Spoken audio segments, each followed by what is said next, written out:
बच्चों NCERT exercise 11.1 को आगे कंटिन्यू करते हैं और करते हैं क्वेश्चन नंबर 5। बच्चों क्वेश्चन नंबर 5 को रीड करो।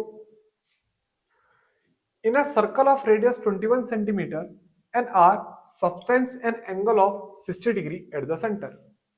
ठीक है, तो बच्चों क्वेश्चन नंबर 5 में हमें एक सर्कल गिवन है जिसकी रेडियस कितनी है 21 सेंटीमीटर। उस सर्कल में एक आर्क है जो कि सेंटर पे 60 डिग्री का एंगल बना रहा है। ठीक है, तो यहां पे बच्चों मैं लिखता हूं क्वेश्चन नंबर 5। ठीक है, और बनाता हूं एक सर्कल। ये मैंने बनाया एक सर्कल। ठीक है, इस सर्कल में एक आर्क है। तो बच्चों ये बनाया मैंने एक आर्क। ये आर्क सेंटर पे कितना एंगल बना रहा है 60 डिग्री। ठीक है, और बच्चों इस सर्कल की जो रेडियस है वो कितनी है 21 सेंटीमीटर। इतना समझ में आया। अब देखना बच्चों हमसे क्या पूछा गया है, फाइंड। हमसे पूछा गया है find first part the length of the arc. ठीक है, सबसे पहले हमको कैलकुलेट करना है लेंथ ऑफ आर्क। इतना समझ में आया। तो सीधे सीधे बच्चों लेंथ ऑफ आर्क का यहां पे फॉर्मूला लगाते हैं। लेंथ ऑफ आर्क का यहां पे फॉर्मूला लगाते हैं, theta upon 360 degree into 2 pi R. इतना समझ में आया। थीटा की वैल्यू क्या पुट करोगे बच्चों 60 डिग्री, तो थीटा की वैल्यू पुट करी 60 degree upon 360 degree into 2 into pi, pi का मतलब 22/7 इंटू आर। आर की वैल्यू कितनी है बच्चों 21। इतना समझ में आया। अब बच्चों इसे और इसे कट करोगे यहां पे 6 आएगा। अब बच्चों 21 को जब 7 से कट करोगे यहां पे 3 आएगा।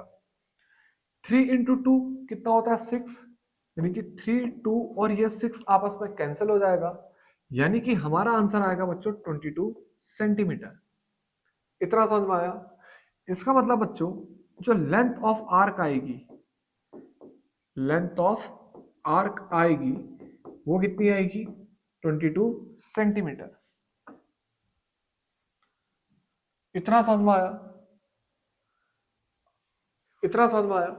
अब इसके बाद इसी क्वेश्चन का सेकंड पार्ट को रीड करो। हमें कैलकुलेट करना है area of the sector found by the arc. हमें कैलकुलेट करना है area of the sector found by the arc. यानी कि बच्चों इस क्वेश्चन के सेकंड पार्ट में हमें कैलकुलेट करना है ये एरिया,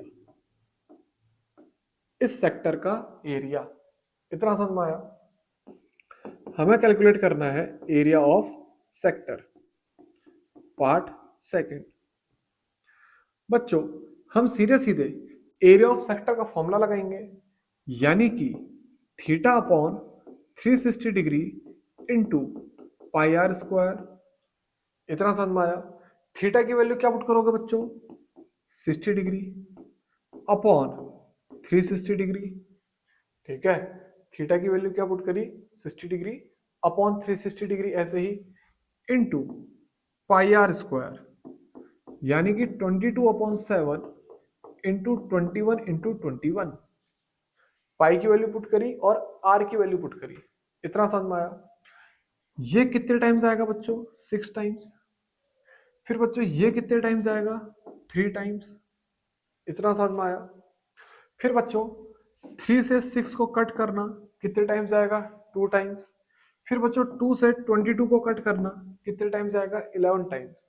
अब बच्चों 11 इंटू 21, 11 इंटू 21 बच्चों मल्टीप्लाई करो, ये आएगा सीधे सीधे 11 इंटू 21 231, यानी कि हमारा आंसर आएगा 231 सेंटीमीटर स्क्वायर। इतना समझ में आया। तो जल्दी से बच्चों सेकंड पार्ट को भी नोट करो। नोट कर लिया, शाबाश। अब देखना बच्चों इसी क्वेश्चन के थर्ड पार्ट में हमसे क्या पूछा गया है। हमसे पूछा गया है find area of the segment form by the corresponding chord. Area of the segment form by the corresponding chord. तो समझना बच्चों, हमें कैलकुलेट करना है area of segment formed by the corresponding chord. ठीक है, देखना बच्चों थर्ड पार्ट को कैसे सॉल्व करेंगे। ये बनाया मैंने सर्कल, ठीक है। अब बच्चों ये क्या था, आर्क, ठीक है। यहां पे ड्रॉ कर दो बच्चों कॉर्ड। ये क्या ड्रॉ करी, कॉर्ड। और हमें बताना है area of segment formed by the corresponding chord, यानी कि कॉर्ड जो सेगमेंट बना रही है, ये नीचे वाला जो एरिया में शेड कर रहा हूं, इसका एरिया बताना है। इतना समझ में, इस वाले पार्ट का एरिया बताना है, ठीक है। नहीं समझ में आया तो यहां पे मैं दोबारा डायग्राम ड्रॉ कर रहा हूं। ये बनाया मैंने सर्कल, ठीक है। इस सर्कल में ये क्या बनाया मैंने, सीधे सीधे आर्क, ठीक है। ये क्या है, आर्क। इस आर्क ने सेंटर पे कितना एंगल बनाया, 60 डिग्री। रेडियस ऑफ सर्कल क्या गिवन है, 21 सेंटीमीटर। और हमें बताना है ये जो कॉर्ड होगी, ये कॉर्ड जो सेगमेंट बना रही है, या फिर ये नीचे शेड वाला एरिया, इसे कैलकुलेट करके बताना है। इतना समझ में आया, इतना समझ में आया। तो बच्चों मैं लिखता हूं area of segment, area of segment ये किसके बराबर होगा, पूरे सेक्टर के एरिया में से ट्रायंगल के एरिया को माइनस करोगे, लिखोगे area of sector minus area of triangle. इतना समझ में आया। अगर इसे मैं नाम देता हूं ओ, ए, बी और यहां पे लिखता हूं सी, तो बच्चों area of sector O A C B O, O A C B O, ये वाले सेक्टर में से माइनस करेंगे ट्रायंगल ओ ए बी को, यानी कि ओ ए बी को। इतना समझ में आया। पूरे सेक्टर में से ट्रायंगल को माइनस कर देंगे, हमको आ जाएगा एरिया ऑफ सेगमेंट। इतना समझ में आया। सेक्टर का एरिया कैसे निकालोगे बच्चों, सीधे सीधे theta upon 360 into pi R square, यानी कि 60 degree upon 360 degree into pi into R square. इतना समझ में आया। फिर बच्चों माइनस, अब लिखूंगा area of triangle. Area of triangle क्या होगा बच्चों, √3/4 इंटू आर स्क्वायर, ठीक है। ये समझ में आया। अगर समझ में नहीं आया तो समझना, देखना बच्चों, ये ओ ए बी ट्रायंगल को मैंने यहां पे ड्रॉ करा, ओ ए बी ट्रायंगल को मैंने यहां पे ड्रॉ करा, ठीक है।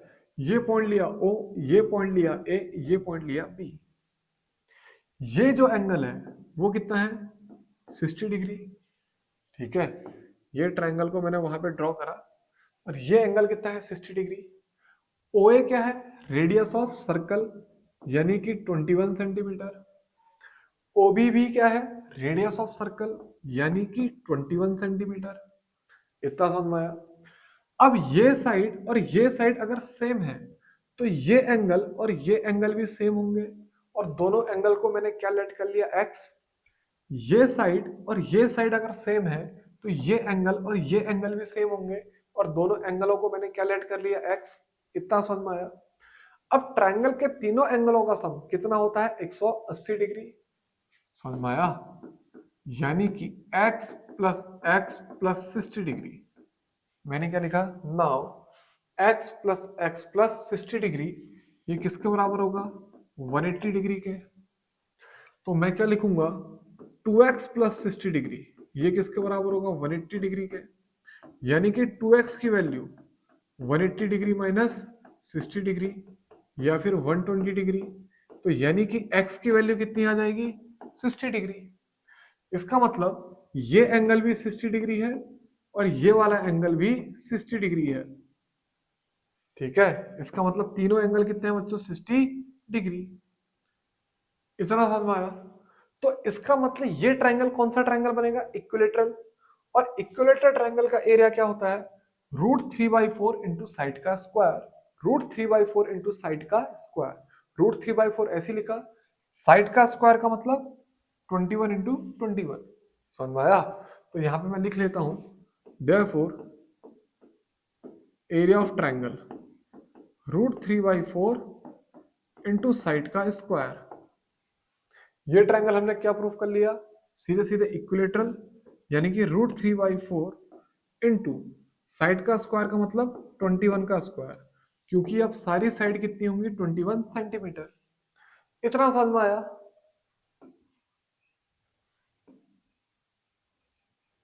इतना समझ में आया? अब इसके बाद आते हैं क्वेश्चन में वापस। Area of segment equal to area of sector minus area of triangle. Sector का एरिया सीधे सीधे ये लिखा, और एरिया ऑफ ट्रायंगल हमने यहां से ये लिख दिया। इतना समझ में आया? बच्चों इसे हम कैलकुलेट कर चुके थे, और ये कितना आया था? 231। ये कितना आया था? 231। इतना समझ में आया? फिर बच्चों माइनस √3/4 को ऐसे ही लिखते हैं, 21 इंटू 21 कितना आएगा बच्चों? 441 आएगा शायद। ठीक है, 21 इंटू 21 कितना आ जाएगा? 441। तो यानी कि हमारा आंसर आएगा बच्चों 231 माइनस √3/4 इंटू 441, फिर पूरा ब्रैकेट में बाहर से स्क्वायर, यानी कि एरिया ऑफ सेगमेंट भी हमने कैलकुलेट कर दिया। इतना समझ में आया? तो बच्चों इस आंसर को भी जल्दी से नोट कर लो।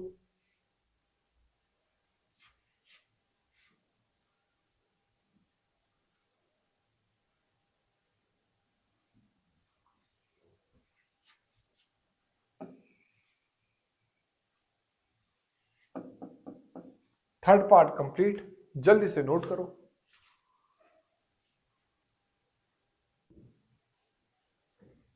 नोट कर लिया? शाबाश। अब करते हैं बच्चों क्वेश्चन नंबर 6। अब करते हैं बच्चों क्वेश्चन नंबर 6।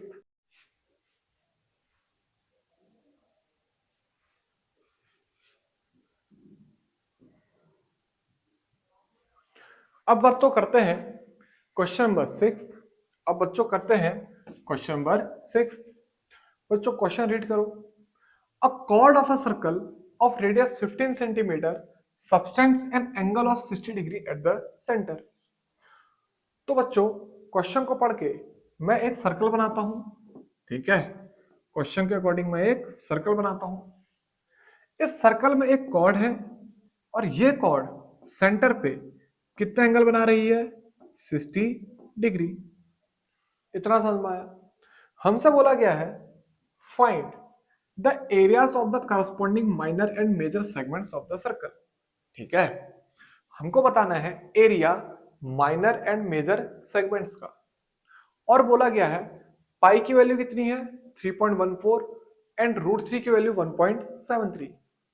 इतना समझ में आया? तो देखना बच्चों, मैंने क्या बनाया? एक सर्कल, सर्कल में बनाई एक कॉर्ड। ये कॉर्ड सेंटर पे कितना एंगल बना रही है? 60 डिग्री। इस सर्कल की रेडियस कितनी गिवन है? 15 सेंटीमीटर। और हमसे बोला गया है माइनर एंड मेजर सेगमेंट का एरिया बताओ, यानी कि एक बार बताओ ये वाला एरिया, और एक बार बताओ ये वाला एरिया। इतना समझ में आया? तो सबसे पहले मैं कैलकुलेट करता हूं एरिया ऑफ माइनर सेगमेंट, यानी कि ये वाला area, area of minor segment यानी कि ये वाला एरिया। सीधे सीधे बच्चों सेक्टर के एरिया में से ट्रायंगल के एरिया को माइनस कर देंगे। ठीक है, मैं लिखता हूं area of minor segment, area of minor segment equal to area of sector minus area of triangle. समझे? ये एरिया निकालने के लिए सबसे पहले मैं ये सेक्टर का एरिया निकालूंगा, ठीक है। इसको लेता हूं मैं O, इसको लेता हूं A, इसको लिखता हूं B, इसे लिखता हूं C। यानी कि सबसे पहले एरिया निकालूंगा O A C B O, O A C B O। फिर एरिया निकालूंगा ट्रायंगल O A B, फिर एरिया निकालूंगा ट्रायंगल O A B। अब सेक्टर के एरिया में से ट्रायंगल के एरिया को माइनस कर दूंगा, तो मेरे को मिल जाएगा एरिया ऑफ माइनर सेगमेंट। इतना समझ में आया। अब बच्चों यहां पे फॉर्मूला लगाते हैं। सेक्टर का फॉर्मूला क्या होता है? Theta upon 360 degree into pi R square. यहां पे थीटा कितना है? 60 डिग्री, यानी कि 60 degree upon 360 degree into pi R square. इतना समझ में आया। Minus area of triangle. बच्चों ये एंगल कितना है? 60 डिग्री। हमने अभी सीखा पहले वाले क्वेश्चन में, जब भी ये एंगल 60 डिग्री हो या फिर कॉर्ड सेंटर पे कितना एंगल बनाए? 60 डिग्री। तो ये जो ट्रायंगल होता है वो क्या होता है? इक्विलेटरल। और इक्विलेटरल ट्रायंगल का एरिया कितना होता है? √3/4 इंटू साइड का स्क्वायर। इतना समझ में आया। इसका मतलब ये है कि यहां पे मैं जो एरिया ऑफ ट्रायंगल है इसकी जगह पे क्या लिखूंगा? √3/4 इंटू साइड का स्क्वायर। और ये जो ट्रायंगल है इसकी साइड क्या होगी? रेडियस, यानी कि आर का स्क्वायर।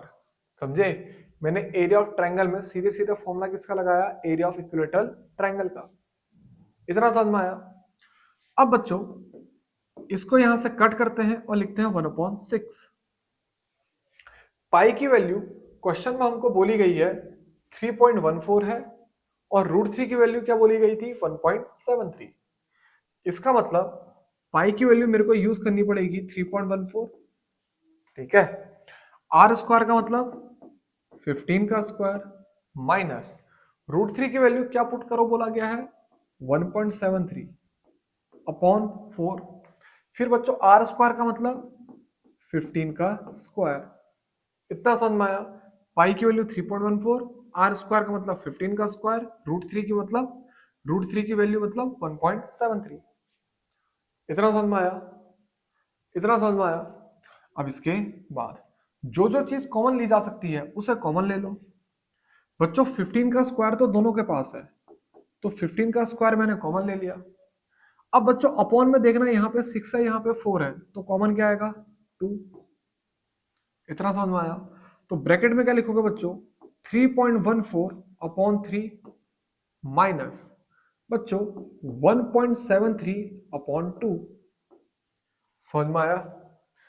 15 का स्क्वायर अपॉन 2 को मैंने कॉमन ले लिया, 3.14 ऐसे ही आ गया और साथ में यहाँ पे 3, फिर माइनस 1.73 अपॉन 2। क्वेश्चन समझे?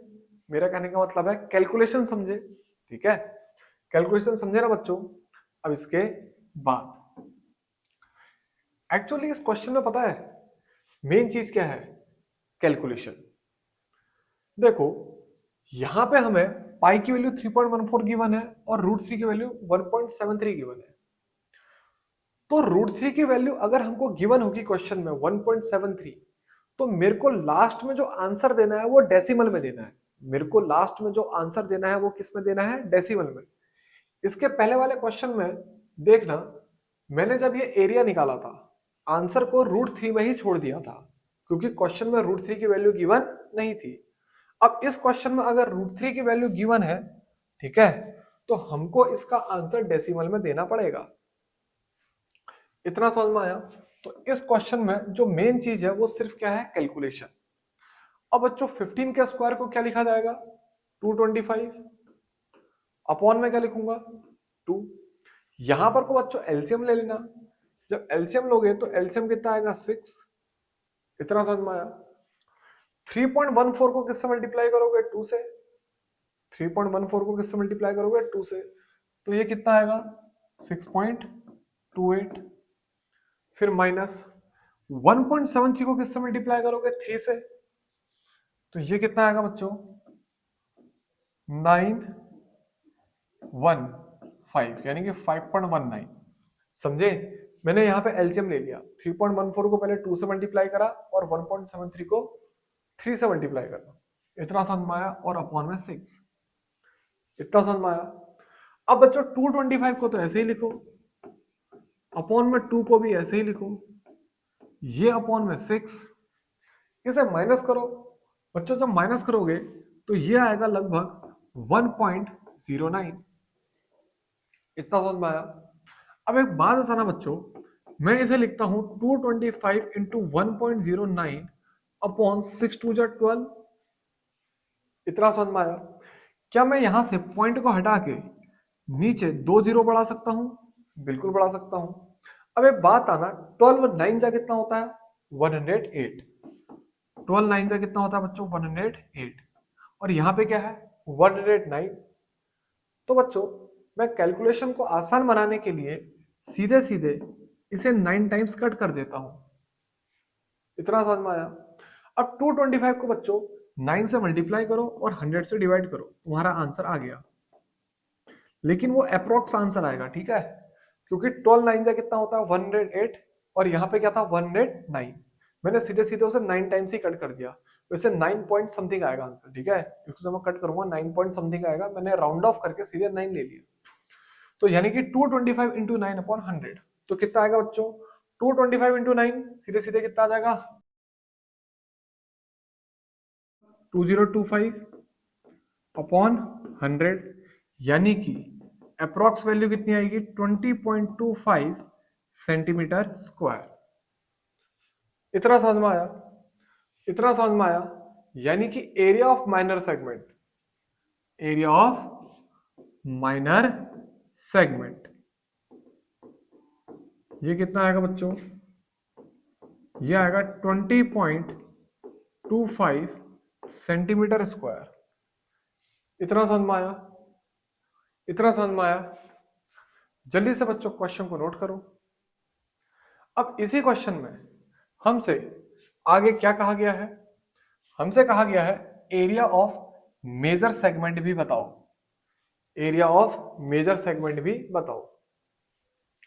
तो बच्चों एरिया ऑफ मेजर सेगमेंट का मतलब क्या है? हमें कैलकुलेट करना है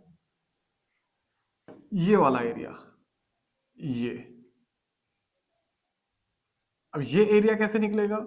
सीधे सीधे सर्कल के एरिया में से माइनस सेगमेंट के एरिया को क्या कर दोगे? माइनस, इतना समझ में आया। तो मैं लिखता हूं यहां पे क्वेश्चन का सेकंड पार्ट, ठीक है, क्वेश्चन का सेकंड पार्ट। एक काम करता हूं, क्वेश्चन के सेकंड पार्ट को यहां पे लिखता हूं, area of major segment, area of major segment ये किसके बराबर होगा? Area of circle minus area of minor segment, इतना समझ में आया। एरिया ऑफ सर्कल क्या होगा बच्चों? सीधे सीधे पाई आर स्क्वायर, और माइनस सेगमेंट का एरिया अभी तुमने कैलकुलेट करा, वो कितना था? 20.25, 20.25, ठीक है। ध्यान देना, ये आंसर पॉइंट के बाद थोड़ा सा वेरी कर सकता है। उसका रीजन, मैंने 109 को सीधे सीधे 12 से 9 टाइम्स कट कर दिया था, लेकिन 9 टाइम्स कट नहीं होगा वो, ठीक है, 9 पॉइंट समथिंग आएगा।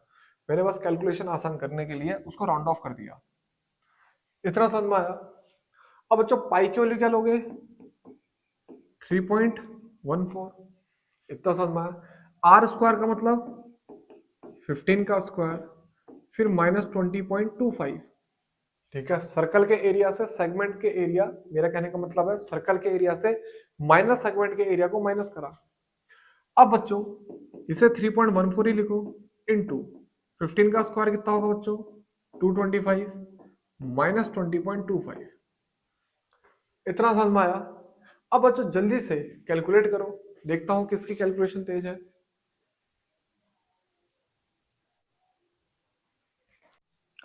कैलकुलेशन कर ली? शाबाश। अगर नहीं कर पाए कैलकुलेशन, यहां देखना, अब देखना बच्चों, 225 को 3.14 से मल्टीप्लाई करो, 225 को 3.14 से मल्टीप्लाई करो। इन दोनों का जब तुम मल्टीप्लाई करोगे तो ये आएगा बच्चों सीधे सीधे 706.5। ठीक है, फिर माइनस करोगे बच्चों 20.25। इतना समझ में आया? अब बच्चों इसका जो आंसर आएगा वो लगभग लगभग 686.25 सेंटीमीटर स्क्वायर ये आएगा। इतना समझ में आया? पॉइंट के बाद हो सकता है आंसर में थोड़ा सा वेरिएशन आए क्योंकि मैं राउंड ऑफ करके चल रहा हूं। इतना समझ में आया? तो बच्चों क्वेश्चन का सेकंड पार्ट भी कंप्लीट, जल्दी से नोट कर लो।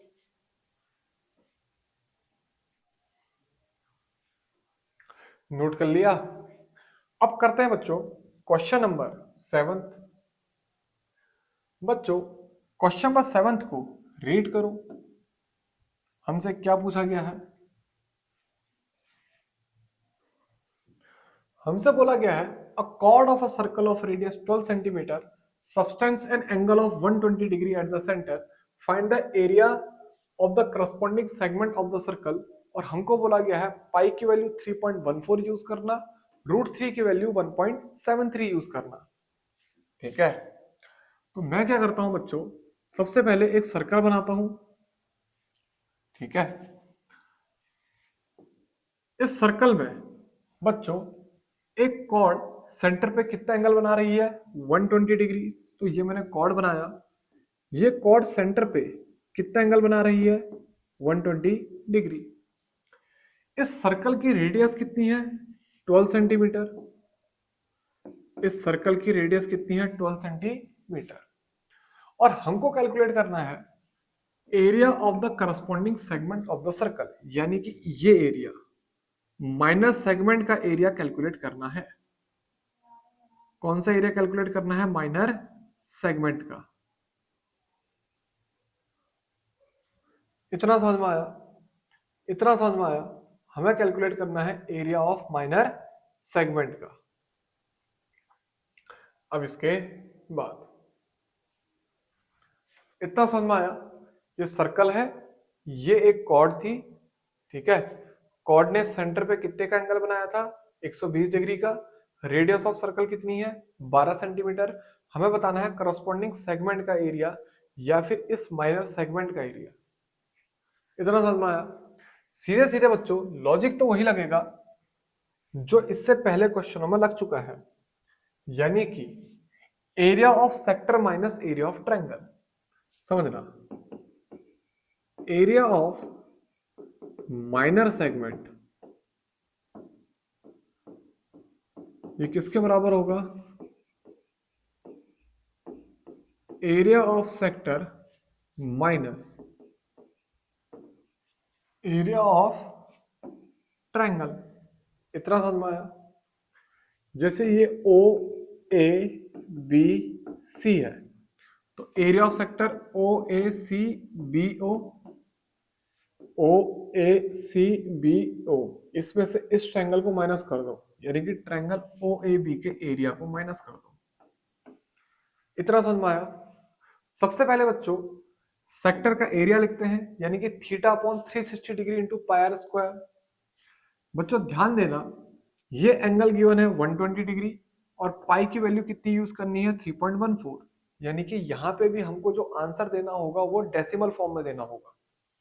इसका मतलब मैं पहले एरिया ऑफ सेक्टर को लिखता हूं 120 degree upon 360 degree, theta upon 360 degree into pi R square, यानी कि 3.14 इंटू आर स्क्वायर, यानी कि 12 का स्क्वायर। इतना समझ में? Theta upon 360 degree into pi R square minus area of triangle. अब यहां पर कोई ये एंगल 120 डिग्री है, तो सबसे पहले हमको एरिया ऑफ ट्रायंगल निकालने का तरीका सीखना पड़ेगा। ठीक है, मैं शॉर्ट मेथड नहीं जा रहा हूं, ठीक है, लॉन्ग मेथड जा रहा हूं ताकि हर एक बच्चे के समझ में आए कि ये लॉजिक कैसे चल रहा है। वैसे इसका एक फॉर्मूला भी होता है, ठीक है, मैं फॉर्मूले की बात नहीं कर रहा हूं। बच्चों बात आना, ये जो एरिया ऑफ ट्रायंगल है मैं इसे हाफ बेस इंटू हाइट लिख सकता हूं, बिल्कुल लिख सकता हूं। अब सबसे पहले मैं बेस और हाइट को कैलकुलेट करूंगा, ठीक है। और कैसे कैलकुलेट करूंगा, यहां पे देखना, ठीक है।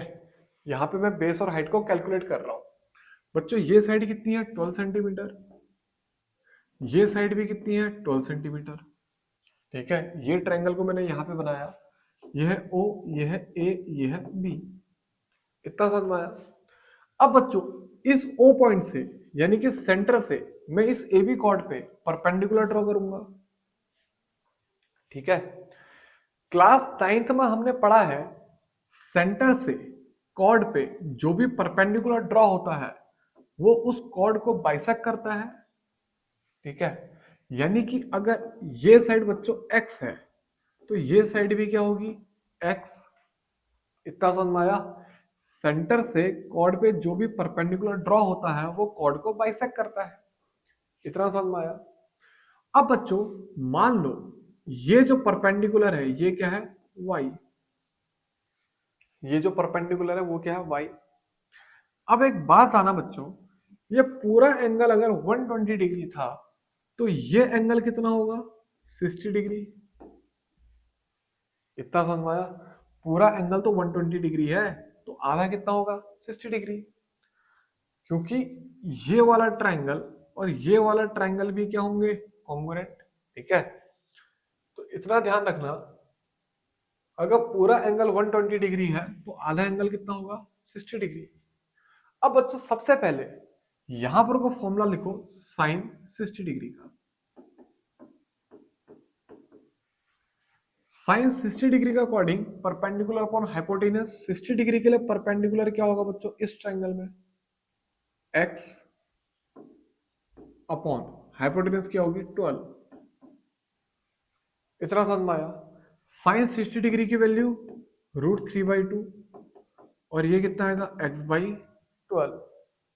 अब बच्चों x की वैल्यू कितनी आएगी, 12 इंटू √3/2 यानी कि 6√3। x की वैल्यू कितनी आ जाएगी बच्चों, 6√3 सेंटीमीटर। इतना समझ में आया। अब ऐसे ही बच्चों इसी ट्रायंगल में मैं फॉर्मूला लगाऊंगा cos 60 डिग्री का। इसी ट्रायंगल में मैं फॉर्मूला लगाऊंगा cos 60 डिग्री का। ये क्या होगा बच्चों, बेस अपॉन हाइपोटेनियस, यानी कि बेस क्या होगी, y और हाइपोटेनियस कितनी होगी, 12। इतना समझ में आया। अब cos 60 डिग्री की वैल्यू क्या होती है, 1/2, यानी कि 1/2 equal to y/12। Cross multiply करोगे तो 12/2 इक्वल टू y, या फिर y की वैल्यू कितनी आ जाएगी, 6 सेंटीमीटर। इतना समझ में आया, इतना समझ में आया, ठीक है। अब इसके बाद तो देखना बच्चों, यहां पर को मैंने जो भी ये कैलकुलेशन करी, यहां पर को मैंने जो भी ये कैलकुलेशन करी, इसको मैं यहां पर नीचे साइड में कहीं पर रफ में लेके चलता हूं, ठीक है।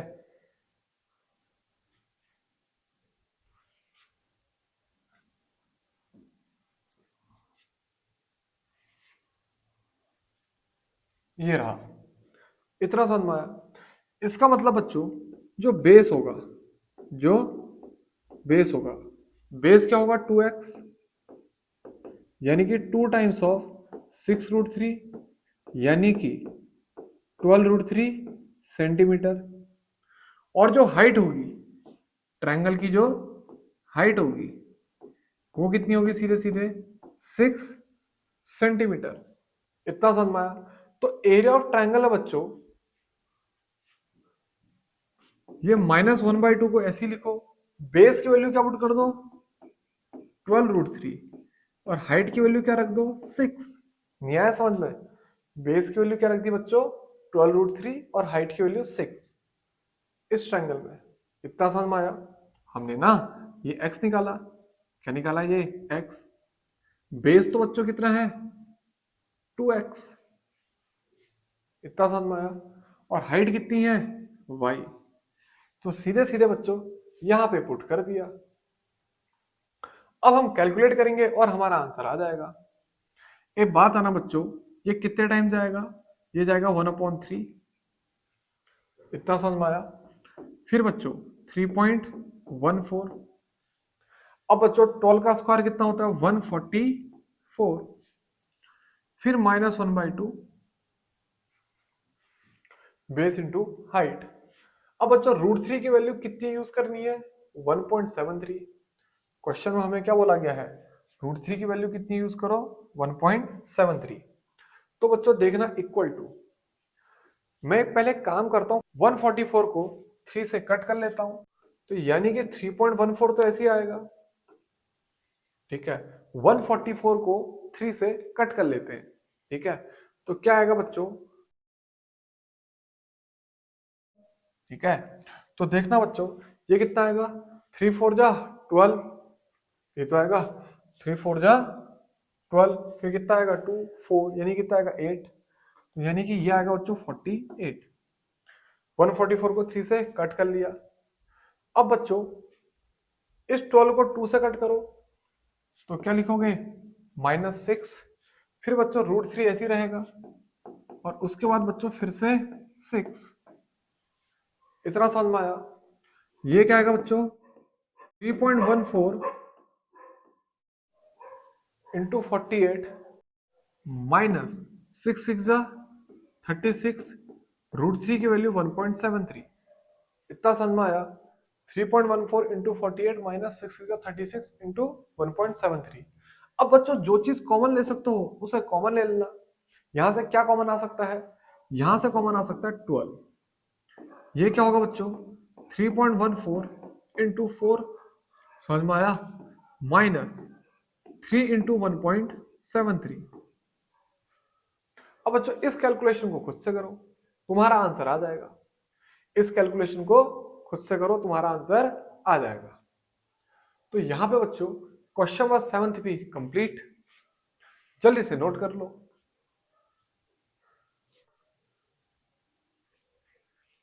इतना समझ में आया। इसे जब सॉल्व करोगे इसका आंसर आएगा बच्चों 88.44 सेंटीमीटर स्क्वायर। ठीक है, मेरे को इसका आंसर याद है तो मैंने सीधे सीधे लिख दिया। तो बच्चों यहां पर को क्वेश्चन नंबर 7 भी कंप्लीट, इतना समझ में आया।